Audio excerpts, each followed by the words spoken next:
Often on Hello Houston, we discuss affordable housing from a policy and regulation perspective. The conversation usually focuses on policy affecting zoning restrictions or tax incentives to improve opportunities for builders and options for residents right here in Houston. But we wanted to dive in deeper today with someone who isn't just talking about it, but doing something about it. Joining us now to tell us more is Chris Seay, the pastor, self-proclaimed Houston lover, and quite possibly one of the biggest Astros fans I know. Chris, welcome to Hello Houston. For sure, Celeste. So good to be with you. And if you would like to join the conversation for the question or a comment for Chris, you can give us a call or send us a text at 713-440-8870. Now, Chris, before we jump into, the housing market and affordable housing right here in Houston right now, how did this kind of become a thing for you? Well, I'm a Houstonian, right? And I'm a pastor. So if you love the city, and I'm not just a Houstonian, and I'm not just a pastor, I'm a native Houstonian. My dad and grandfather were also pastors in Houston. So we were pastoring my family in this city when it was a small town in the 1950s when my grandfather was pastoring here. And the city's changed. It's transformed. And I started Ecclesia 26 years ago in Montrose. And from the beginning, we've been working with brothers and sisters that were living on the streets. And we're really effective at that. I just came from our downtown campus, and today's shower day, so we got shower trailers outside, and there are about 120 people there waiting to get a shower and getting services for the homeless. And I've been watching that, and we love getting people into homes. But I've watched Houston. What used to be our superpower, right, was that we were an affordable city, the best great city you could live in that was affordable. And we're no longer affordable. Not only are we not affordable, the scarcity of housing has made it so expensive that if you live on an hourly wage, you might end up living in your car. You might end up on the street. And that's just it's not right. So because I care, we started going, we got to do more than just supportive services for people that are living on the streets. So what is the new profile of the homeless person? Well, historically in Houston, we would say most people are living on the streets because of some mental health issues or addiction. And we're not seeing just that anymore. Right. So what are we seeing? We're seeing people that are working an hourly wage and they can't find housing. They can't find something they can afford. They're evicted. They're moved to the next spot, but that eviction makes it impossible to get into future housing. And so you end up couch surfing. You end up sleeping on, not just under underpasses, but in different places that you have to get creative. And a lot of people are living in their cars in Houston. And just one thing also to point out while you're talking about this is not just you can't afford it, that a good chunk of Houstonians, you can probably give me the statistics on this, are one paycheck or two paychecks away from being on the street. 100%. So one of the reasons we're doing this is one of the church members. I have some really great church members. One of them's in the room.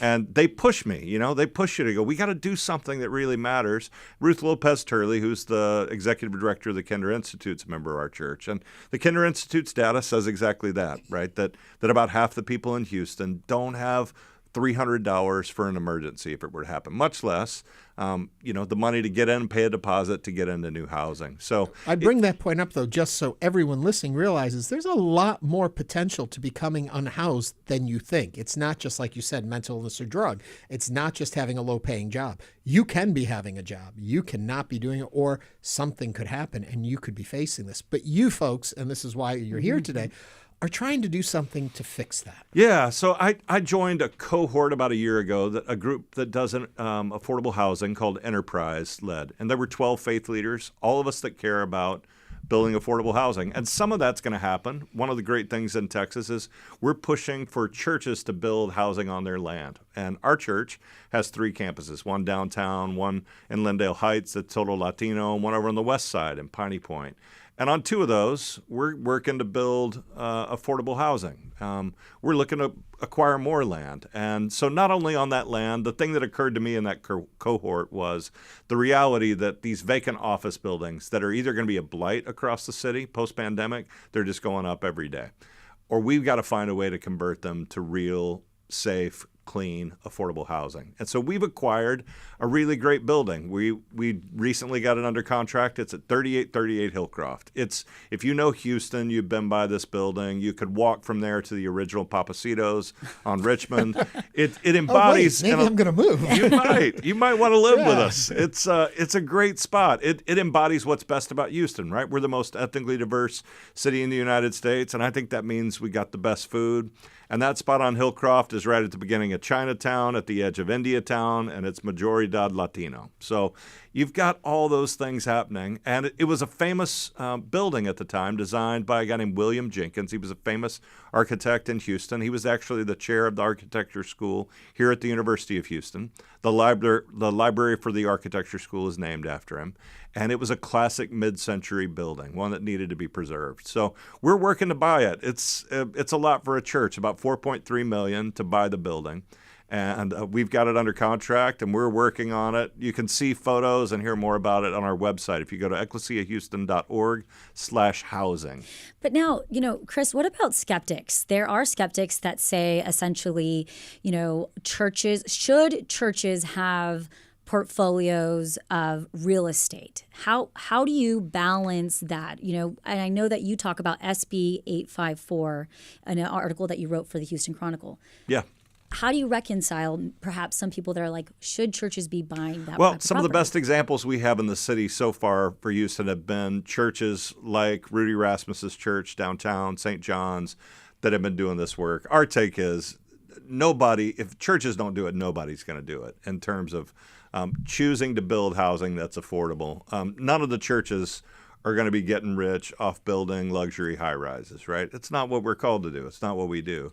But to build affordable housing for people that have been on the street, supportive housing, it's a prime spot for churches, but it's going to take a lot of support, both from churches and community to pull it Can you off. tell me a little more? So you buy this building, now you've got to build it out as what, 1- and 2-bedroom apartments or dorm style? It's actually, you're hitting at a fascinating question, Frank. So one of the questions, right, and when you've got Houston's Majoridad Latino, this neighborhood's Majoridad Latino, but most affordable housing are built with very small single resident occupant units. And so those work well if you've got a single person living on the street, but they don't work well for families. So we're looking at a mixture of small units and then larger units. And what we know is you don't find Latinos in Houston that live by themselves. If you ask most Latinos, and if they knew somebody that lived by themselves, they go, "What's wrong with them?" Right? You live with your abuela, you live with your family, you live with your kids, you live in community together, and you take care of each other. So you say affordable. I'm just trying to get an idea. How much? 4.3 to buy it. You're going to spend another $4 million. Renovating it. For sure. But that's why you have generous Houstonians and you have churches that come together and you provide services and houses. And the hope is, my hope is that we'll be about half what most of the housing is in that area. So if you were to rent a 2-bedroom apartment in that area, it'd be about $1,500 to $1,800. Let's go into that whole concept of what is affordable. When you talk about this, you're solving one of the problems by having a place for people to live. But we started this conversation off by saying people who work a minimum wage job can't afford housing. Most people, 50% or so, don't have $300 in savings if they miss a check. Eventually, what is the terminology of affordable housing, especially in an environment where everything is going? You need a mathematician because there's a great formula. And when you're implementing affordable housing and we hire managers to run this building, that's what they're looking at is what do you make and how do we make sure that you're not spending more than 30% of your income on that housing. And so whatever your income is, and our take in Houston, the great thing about this city is we respect people that work. Right. So that's why the migrant issue, it ought to feel different here. It is different here because in Houston, if you want to work, you've got our respect. And I don't know about you, but if you pull up to Home Depot in a pickup truck here, you'll have people jump in the back of your truck and they want to work. And so my hat's off to those people. If any of us raised kids that had a work ethic, that they literally jumped into people's trucks in order to work, we'd be looking for them to do a parenting class, right, to teach us. And they do good work. They do good work. You're very proud of their work. They work hard. Yes. And so it's a lot of those folks that we need to be able to say, how do we give you a space? So at the end of the day, you have to follow the formula. What do you make? And how do we get you at 30% or under of what you're of what you're actually making. We did some work with the unhoused while we were working on a documentary, and the approach that we saw going on in Houston now was that it's not just getting them the house. It's all the ancillary things that go with it. It's making sure we have an environment that has jobs that pay enough that people can afford that. It's making sure they have medical care so they can go to their jobs and all of that. You're doing the first piece of it, but you can only touch so many because we see so many people unhoused. How does the city as a whole, from your point of view, redefine who we are to be a welcoming city where people can live, be sheltered, and thrive? I think we need a lot of this, and I think we need other churches and community partners to reach out in this. Some of what you're talking about are the things that we're going to do on the first floor of this building. So the first floor of the building is supportive services. So it's a Head Start program, so your kids can be in a program so you can work, or take an ESL class, or get vocational training so that you can make a higher wage. So we've got to have some projects that do both and, that give you housing and help you get a leg up as we do that. I think we're really good at that as Houstonians.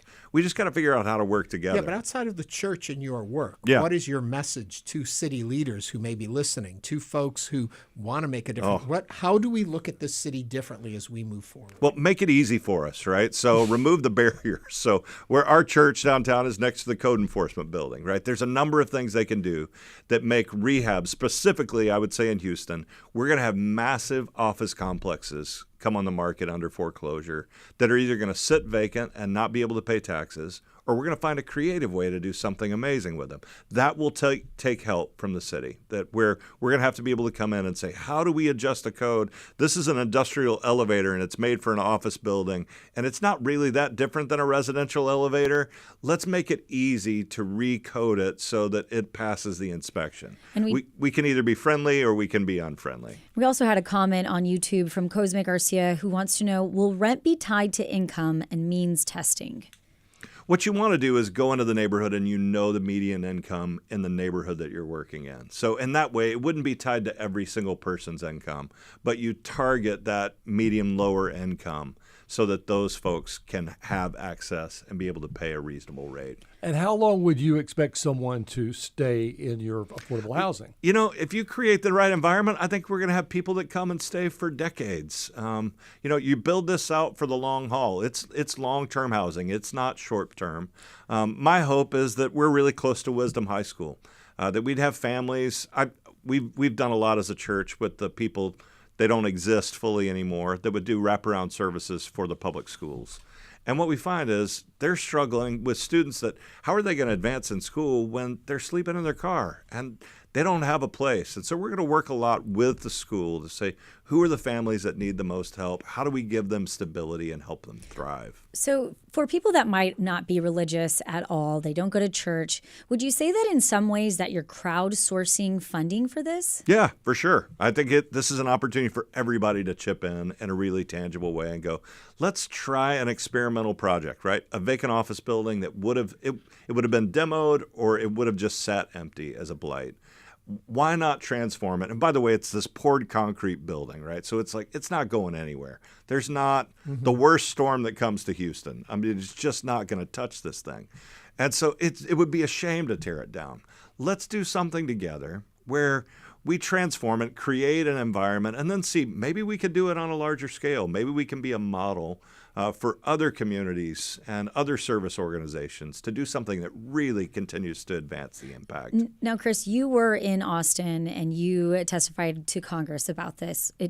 Talk to us a little bit of how that conversation went and the response that you got from our elected leaders. Yeah, those have been great. The response both from elected leaders and from people that are following the conversations, right? Because there's a number of things they can do. They can free up the opportunity for churches to build housing on their land.